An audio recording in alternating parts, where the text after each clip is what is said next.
Hey guys, Sausage here. Released onto Steam on December 4th, 2024, Battle Shapers is an action-packed sci-fi FPS roguelite in which you shoot and smash your way through swarms of corrupt robots. Wield powerful weapons, abilities, and game-changing new powers stolen from ruthless overlords. Before we continue with the review, I want to preface this by saying I received this product for free. To be clear, the developer sent me a free Steam key. I did not purchase this game. With that out of the way, let's start the review. First, let's talk about the story.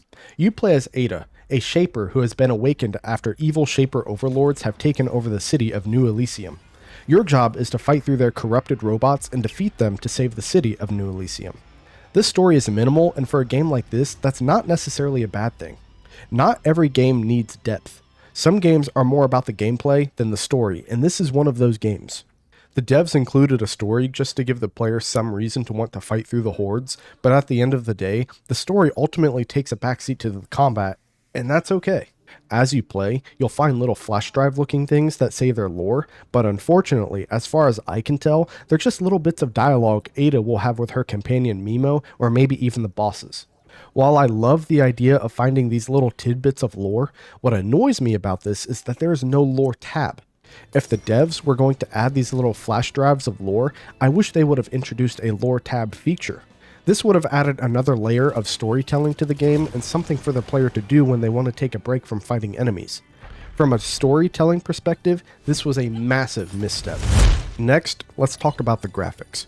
I've only played Overwatch a couple of times, but I was getting strong vibes from that game. However, that's really where the comparisons stop, as this game is its own thing, especially when it comes to the gameplay. As for the graphics though, it's futuristic and robotic while also looking cartoony. Everything is bright, colorful, and extremely crisp. Not once did I walk into a room of any of these levels and dislike what I saw. Even items at a distance look good. If these items are rendered at a lower polygon count, then I can't even notice. One small issue I ran into though was occasionally my frames would drop when there were a lot of enemies and a lot of explosions on screen. However, I blame my PC and my recording software for that rather than the game. It isn't the game's fault I am pushing my PC so hard. That said though, if you have a PC on the weaker side, you may experience some of these issues, but that's nothing that can't be fixed in the settings menu. Just try the game out and adjust as necessary. Now for the soundtrack. Just like the story, the soundtrack takes a back seat in this game, but again, that's not necessarily a bad thing. The music in this game is good, but it's not necessarily attention-grabbing. I mean what I'm about to say with all due respect, but the music in this game is like the bass player in a band. I know, the butt of the joke is that bass players add zero value to the music, but go ahead and listen to music without the bass and then come talk to me. Just like a bass player, you don't notice it until it's not there. When I'm fighting enemies, I'm not paying attention to the music and I don't even hear it, honestly. But once the fighting is over, I remember, oh yeah, there's music, and that music is actually pretty good. This game has incredible background music, and I mean that as a compliment. Unfortunately, the background music is still just background music. When you play Doom, that music is in your face and it's not afraid to remind you. This music does the complete opposite, and while that isn't a bad thing, for some people, they may be a little bit disappointed. As for the most important topic, the gameplay. The gameplay is extremely solid. Battle Shapers feels almost like RoboQuest meets Doom, and even then that's not quite accurate, as Battle Shapers has its own vibe. While there were some weapons and abilities I didn't care for, I wouldn't have any problem with them if they were my only option. In terms of weapons, you have everything from SMGs, to assault rifles, to shotguns, to grenade launchers, to even throwing hammers. These weapons even have different levels and different rarities, which basically just means a slight buff to their stats. On top of that, the weapons can even have modifiers that grant you different perks, such as doing extra damage with a different damage type, increasing crit chance, or even my personal favorite, a perk that allows you to do an extra 10% damage for every 100 credits you have, up to a 200% damage bonus. Then there are the different abilities, such as throwing a stun grenade, a pulse grenade, or even one that allows you to jump up in the air and when you strike the ground you send a wave of fire around you that will burn enemies. These abilities also have tier levels, rarities, and modifiers as well. You can sort of think of these abilities more like utilities since they can be easily swapped and modified. As for the credits I mentioned earlier, these can be spent in a handful of different ways, but the most common are the shops you see twice throughout the levels. Each level has 2 different floors, and at the end of each floor, you will come across a shop that will offer you 3 items that you can purchase with your credits. Occasionally, the shop will offer you health, but for the most part, they offer a weapon, an ability, and a minor core enhancement. What is a minor core enhancement? Well, your character is named Ada, and she is a shaper. Ada and the evil shaper overlords all have something called a core. These cores allow for different abilities. These abilities can then be boosted or augmented in small ways with minor core enhancements. These enhancements do everything from increasing reload speed when you dash to allowing rapid fire after 5 precision shots on an enemy.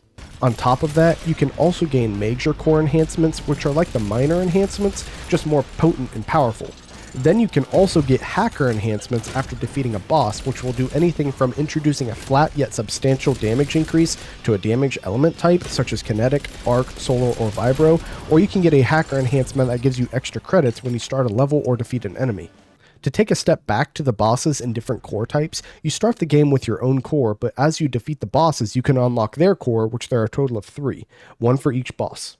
These boss cores then give you different abilities in relation to the bosses you acquired them from.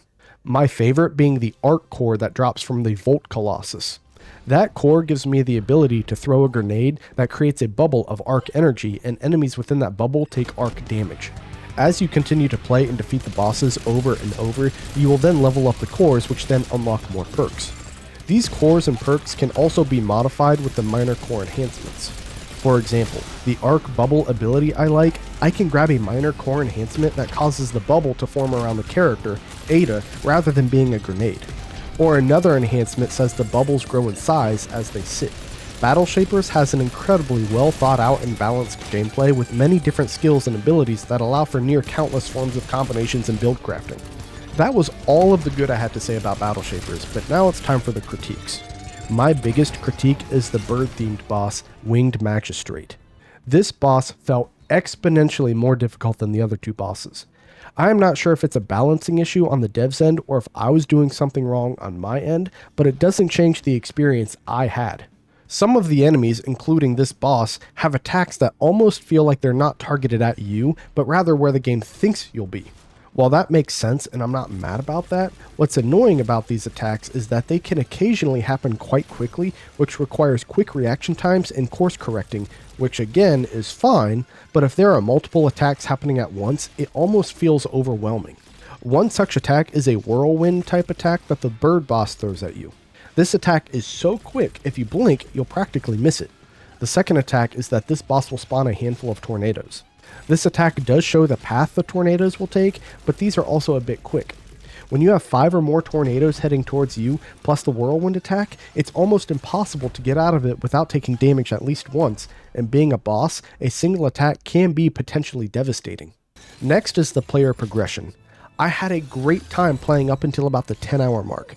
At that point, the progression of the game felt like it was starting to slow down, plateau, and stagnate. However, that did change around the 14-hour mark because at that point I had reached the 4th and final boss of the game. Unfortunately, I died to this boss, but at least now I could see the light at the end of the tunnel and I became motivated to finish the game. Regardless, there was still a dip or a lull in gameplay between 10 and 14 hours. I wasn't progressing as quickly as I was before, and even though I was still unlocking new weapons and abilities, I didn't have the credits to unlock all of them, so it just felt like I had so much left to do and unlock while not having the means to do so. The lack of currency to upgrade your character stings even more when you realize each run takes 1 to 2 hours to complete, even when playing casually. I say casual, yet this game does actually take time, commitment, and skill to complete. What I mean is, I did not beat the 4th and final boss of Battle Shapers until 18 hours into the game with something like 20 runs attempted. Each run, assuming you make it to the final boss, will take an hour or 2. After beating the game, there is some replayability as you can now rerun the game again, but this time with modifiers that up the difficulty while also rewarding you different rewards so long as you complete the whole run and defeat the 4th boss again. The issue here, if you can tell, is that the game takes an hour or 2 to beat casually. How much longer will these runs be on higher difficulties, and does this time and effort justify the reward? To some degree, that is a personal preference, and unfortunately, you cannot see what the rewards are, just that there are 3 different tiers, so at a minimum, this game will take another 3 to 6 hours to complete and unlock the rewards. I can speculate what some of these rewards may be due to the icons, such as weapons, abilities, and trophies, but will that make the new challenge mode worth it? Again, that is a personal preference. How much grinding and punishment do you want to put yourself through, especially if you don't know what the rewards might be? The last two things I want to mention about my gameplay critiques are the trophy room and the lack of ability to vault over ledges or double jumping. These mechanics to vault or double jump might be difficult to implement as that requires actual coding, but ultimately these are extremely minor critiques. I am just saying I want those mechanics from a place of greed rather than from a negative gameplay experience. As for the trophy room, this is a nice addition to the game as you can see certain challenges or achievements you have completed or unlocked, and you get a nice shiny trophy to show off your accomplishment. My critique here is that as far as I know, this trophy room does absolutely nothing for you except to give you a nice digital trophy to look at. What would be nice is if the devs included some sort of perk bonus after unlocking these achievements, such as a static boost to damage output, an extra weapon, ability, or minor core to pick from after clearing a room, an extra modifier slot for your weapons, or something along those lines. Instead, we just get trophies that serve absolutely no purpose. Again, maybe I'm saying that from a place of greed, but the trophy room just seems like it adds little to no value to the game. Lastly, the price tag. Battle Shapers is currently sitting at $25 US. Not a horribly steep price tag, especially if you put in the hours to beat the game like I did. It took me 18 hours to beat this game, and of course, your mileage may vary. After you beat the fourth and final boss, there is some replayability to this game, as you can add modifiers to make it more challenging and in turn earn more rewards, but is the time worth it? What I mean is, I ran this game 20 times in the course of 18 hours just to beat the base game. How many more times will it take to complete this on harder difficulties, and is it worth it? Will it take me 6 more hours, or will it take me another 18? Is this game worth running 40 times? The game is good, but there is no indication of different enemy variety or different levels. You can probably unlock more weapons and abilities, but will they be varied enough to justify the time? I know I just covered this, but I think it's important to note again because not only do I wonder what the rewards are, but will those rewards outweigh the time spent trying to earn them? With all of that said, I give Battle Shapers a rating of 7.4 sausages out of 10.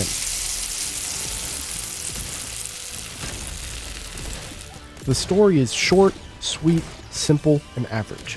While that might sound like an insult, I mean everything but. Not every game needs deep lore. Not every game needs a deep story. Battle Shapers sets the tone and then lets it take a backseat so the combat can shine.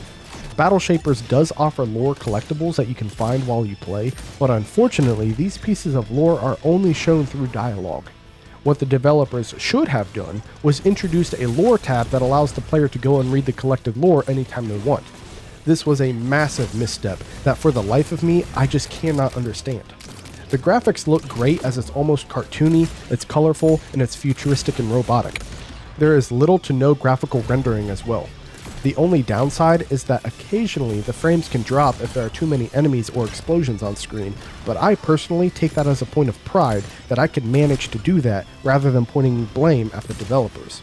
The soundtrack is pretty good too, in that it has fast-paced rock music playing during the fights, but then transitions back to calm music once you're out of combat. The music is perfect background music in that it sounds great, but you don't really notice it until you're actively listening for it. That might be disappointing for some, but I'd rather have good background music than terrible music that is in my face and won't go away. The gameplay has a lot going on, but overall, it's pretty solid. It's an FPS through and through with fun and creative weapons, abilities, and modifiers that allow near limitless customization. Unfortunately, the game is not perfect in that it becomes extremely grindy after about the 10-hour mark. There is a new set of challenges to complete after beating the final boss that I myself am not sure is worth the time and effort. I personally do not like the bird-themed boss, the trophy room seems pretty pointless, and lastly, I wish there was a vaulting and double jump mechanic, but that's just me saying this from a place of greed rather than being a gameplay issue. As for the price, it costs $25 and you'll get 18 hours out of just the base game, but you can definitely put in more hours if you want to complete the end game challenges. However, I myself don't know if that's justified as it took me 18 hours and 20 runs to complete the base game, and how many more for the rewards. I myself just don't know if I care enough for that. And that's my review of Battle Shapers. If you enjoyed this video, consider liking and subscribing, but if not, just know that I appreciate your viewership nonetheless. I also stream on Twitch occasionally, so consider following me on that platform as well. I also have a Discord server too, where I post all of my videos and all of my streams, not to mention subscribers and other content creators can come hang out, talk, share memes, play games together, and even look for others to collab with. I'll drop a link for everything in the description below. Anyway, I think I'm going to cut my review here. Mahoney out.